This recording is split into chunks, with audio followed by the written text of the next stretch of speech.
नमस्कार जय जगन्नाथ आगु को स्वाधीनता दिवस आसुची स्वाधीनता दिवस विषय मोर कुने कुने पिला माने किछि भाषण देबे जदि आपन को से भाषण भल लागे ताले कमेंट रे आपन माने कहिबे गुलगुली साउ थियालो स्वाधीनता दिवस विषय किछि भाषण दे एदिक द सम्माननीय सभापति महोदय पूज्य गुरुजी गुरुमा बंदा एवं हमारा छोटा बड़ा भाई और भौणी माने आजी काल ही सभारे मते किछि कहिबाकू सुजोग देइथिबारु मु निजको धन्य मने करूछि। आजी हेउछि पवित्र स्वाधीनता दिवस 1947 मसीहा अगस्त 15 तारीख आम देश स्वाधीन हेउथिला।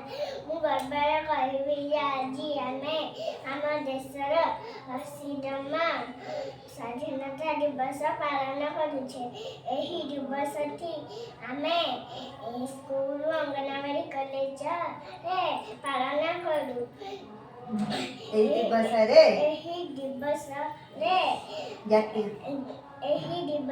जातीय पताका उत्तोलन करती जातीय संगीत बोलाए जन गण मन अधिनायक जय हे भारत भाग्य विधाता पंजाब सिंधु गुजरात मराठा द्राविड़ उत्कल बंग विंध्य हिमाचल यमुना गंगा उच्चल जलधि तरंगा तब सुभाष नामे जागे तब सुभाष समागे गावे तब जय गाता जनगण मन अधिनायक जय हे भारत भाग्य विधाता जय हे जय हे जय जय जय जय हे।